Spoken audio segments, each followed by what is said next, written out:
Nahmaduhu wa nasta'inuhu wa nastaghfiruh wa na'udzu billahi min shururi anfusina wa sayyiati a'malina man yahdihillahu fala mudilla lahu wa man yudlil fala hadiya lahu. Ashhadu an la ilaha illallah wahdahu la syarika lahu wa ashhadu anna Muhammadan abduhu wa rasuluh.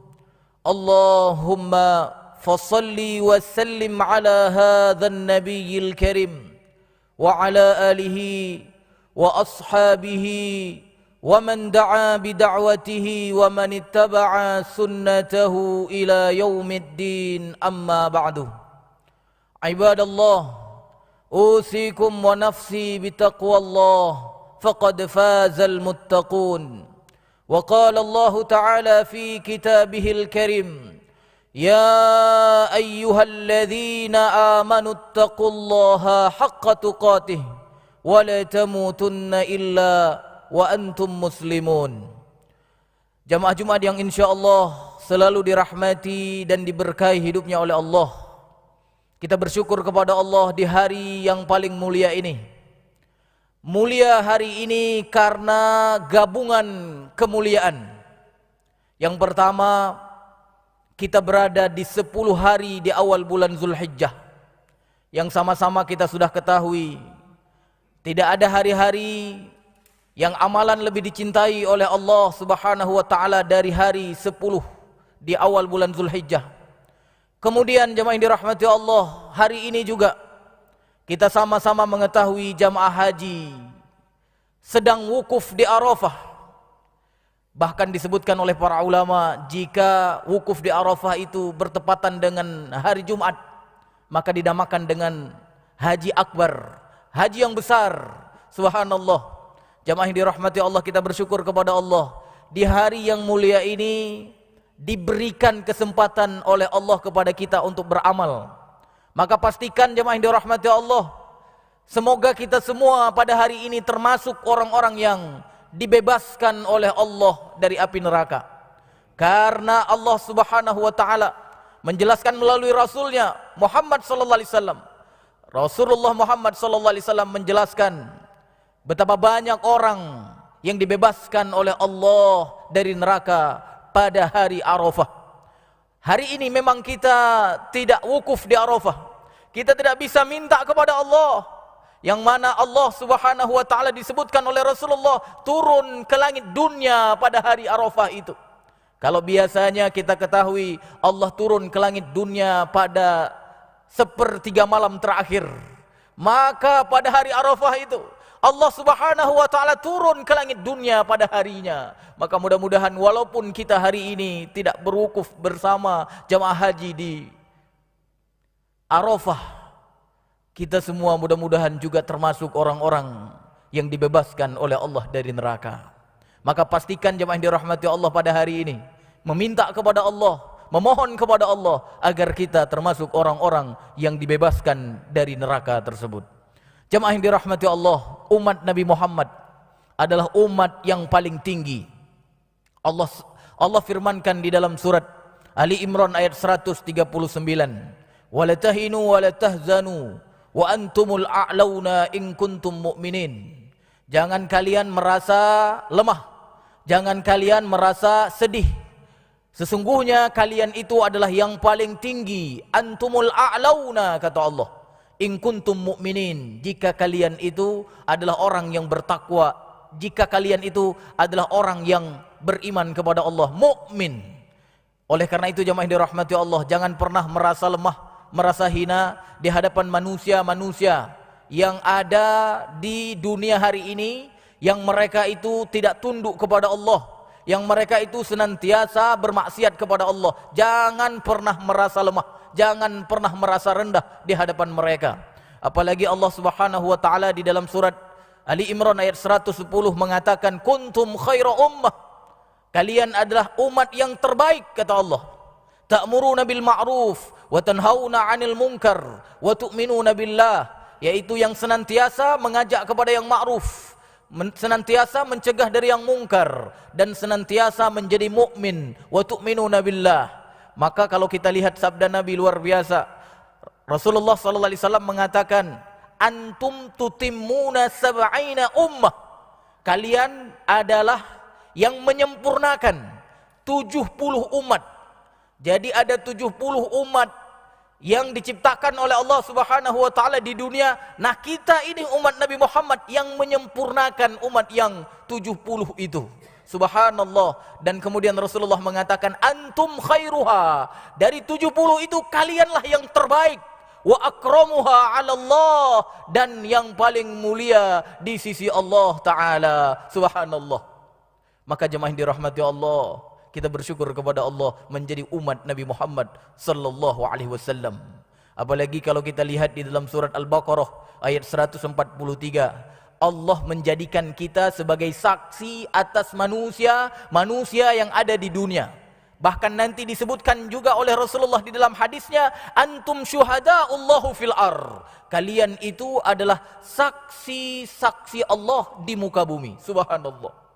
وَكَذَلِكَ جَعَلْنَاكُمْ أُمَّةً وَحِيدًا وَكَذَلِكَ جَعَلْنَاكُمْ أُمَّةً وَسَطًا, kata Allah. Dan demikianlah kami telah jadikan kalian itu umat yang adil. Untuk apa umat yang adil itu? لِتَكُونُوا شُهَدَاءَ عَلَى النَّاسِ, untuk menjadi saksi-saksi atas manusia. Maka kemudian disebutkan oleh Rasulullah, apabila seseorang dipuji oleh orang yang mukmin itu, maka dia layak mendapatkan syafaat nanti di hari kiamat. Bahkan disebutkan oleh Rasulullah sallallahu alaihi wasallam, man asnaitum alaihi khairan wajabat lahul jannah. Barang siapa yang kalian puji ketika dia meninggal, iringan jenazahnya kalian puji dengan kebaikan, wajib orang yang kalian puji itu dimasukkan ke dalam syurga. Sebaliknya, waman asnaitum alaihi syarran, barang siapa yang kalian celak dengan keburukan, iringan jenazahnya kalian celak dengan keburukan, wajabat lahun nar, maka wajib bagi jenazah itu dimasukkan ke dalam neraka. Subhanallah, umat Nabi Muhammad sallallahu alaihi wasallam dijadikan oleh Allah sebagai saksi-saksi terhadap manusia, dan juga dijadikan oleh Allah sebagai saksinya di muka bumi. Luar biasa. Oleh karena itu jemaah dirahmati Allah, pastikan kita senantiasa merasa tinggi. Apalagi Allah Subhanahu wa taala sudah mensifati kita dengan kalimat yang pada dasarnya itu adalah sifatnya sendiri. Al-A'la, itu adalah sifatnya Allah yang maha tinggi. Maka kita ketika sujud, di antara zikir di saat sujud kita diperintahkan membaca Subhana Rabbiyal A'la, maha suci Allah yang maha tinggi. Subhanallah. Kemudian Allah Subhanahu wa taala mensifati juga para nabinya. Seperti misalnya Allah katakan kepada Nabi Musa di saat beliau hampir takut. Ketika apa? Ketika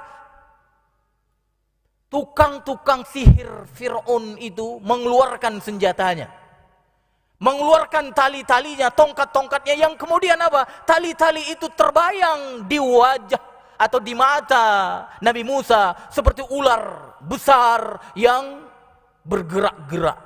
Maka kemudian kata Allah kepada Nabi Musa, la takhaf, jangan takut engkau, wahai Musa, innaka antal a'la, kata Allah. Sesungguhnya engkau itu yang paling tinggi. Subhanallah. Selain sifat Allah, para nabinya juga kemudian dengan kalimat al-a'la itu Allah mensifati kita umat Nabi Muhammad. Antumul a'launa, kalian itu adalah yang paling tinggi. In kuntum mu'minin, jika kalian itu benar-benar mukmin. Maka pastikan jemaah yang dirahmati Allah, kita termasuk orang-orang yang memang tinggi di hadapan Allah.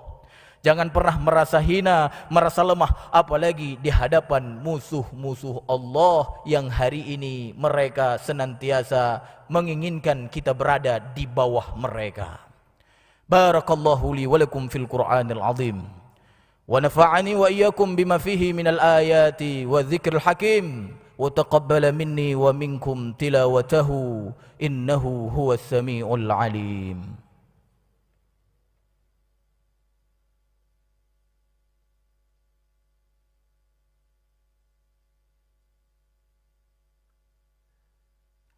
Alhamdulillahi Rabbil Alamin.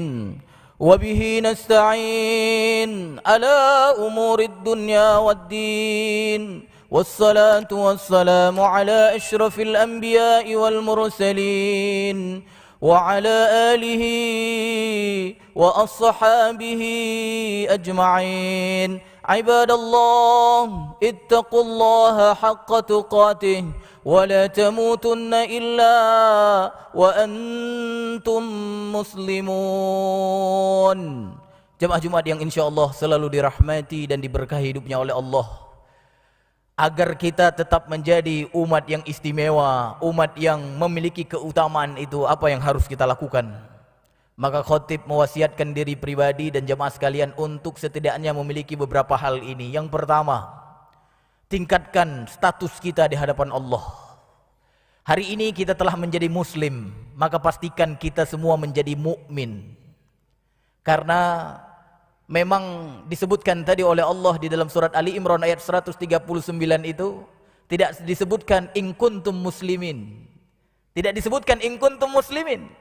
Tapi disebutkan oleh Allah in kuntum mu'minin. Jika kalian itu mukmin, maka pastikan jemaah yang dirahmati Allah, selain kita sempurnakan rukun Islam kita, pastikan tidak ada satupun rukun iman itu yang ada pada kita cacat. Satupun jangan sampai rukun iman itu cacat.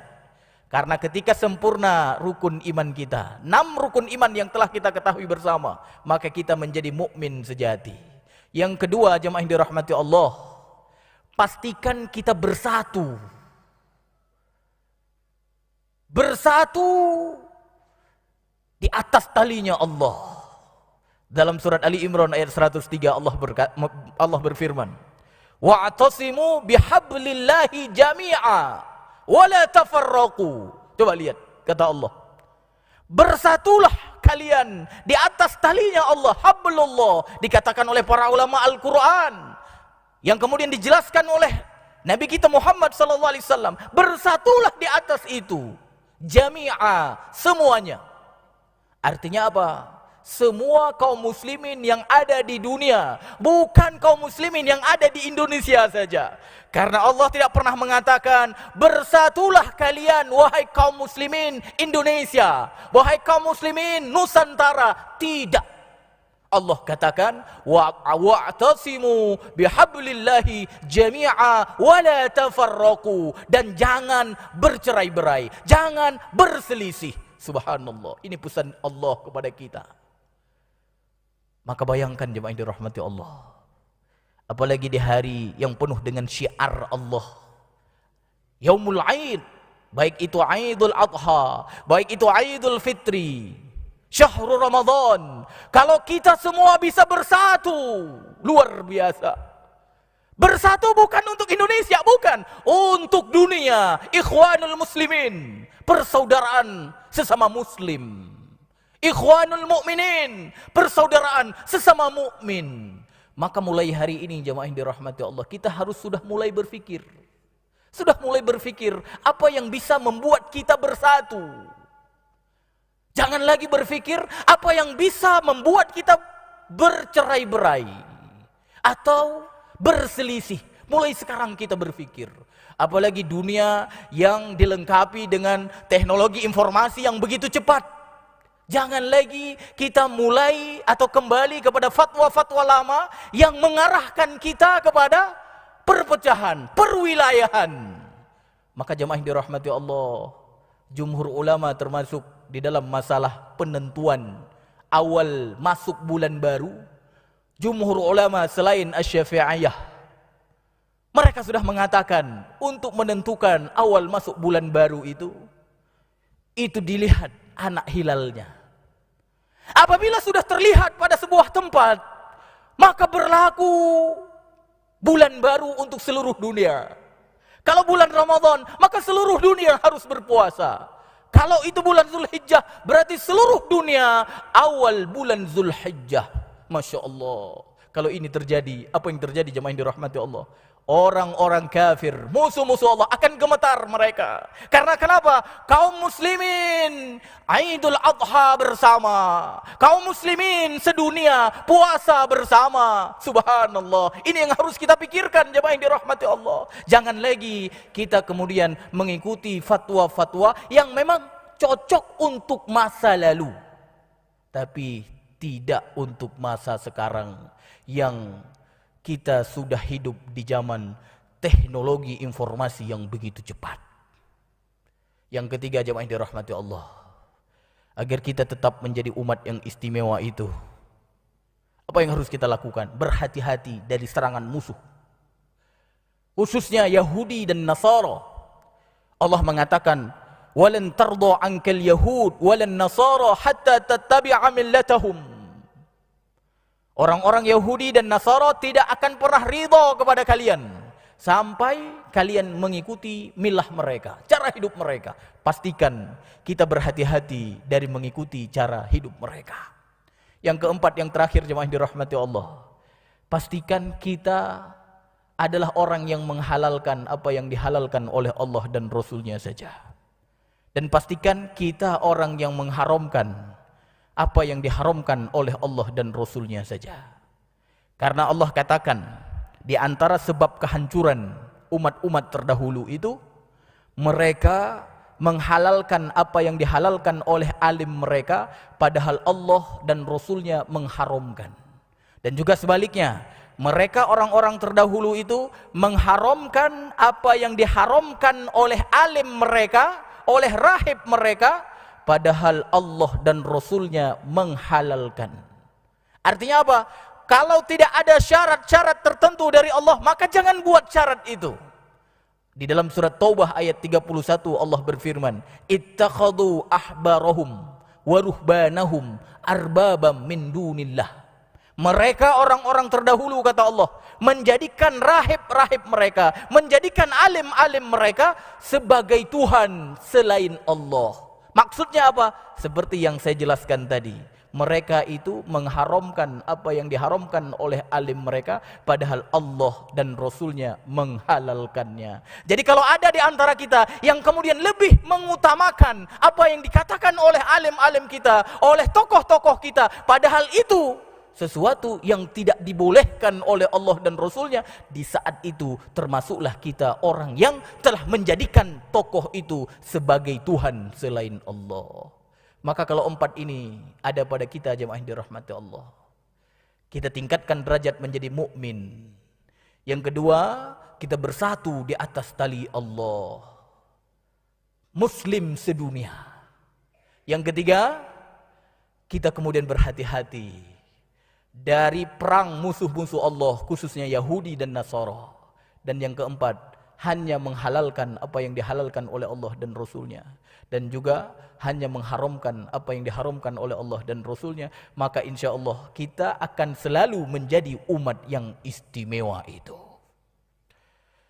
Inna Allah wa malaikatahu yusalluna ala nabi يا أيها الذين آمنوا صلوا عليه وسلموا تسليما اللهم صل على محمد وعلى آل محمد كما صليت على إبراهيم وعلى آل إبراهيم إنك حميد مجيد اللهم اغفر للمسلمين والمسلمات والمؤمنين والمؤمنات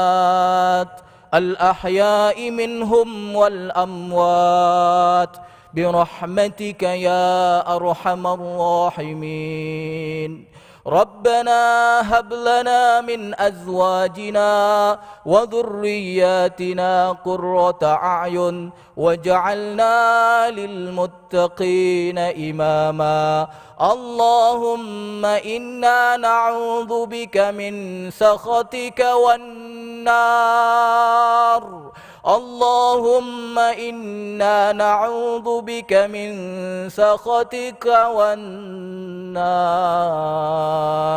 اللهم إنا نسألك رضاك والجنة ونعوذ بك من سخطك والنار اللهم أعز الإسلام والمسلمين وأذل الشرك والمشركين والمنافقين ربنا آتنا في الدنيا حسنة وفي الآخرة حسنة وقنا عذاب النار. أقيموا الصلاة.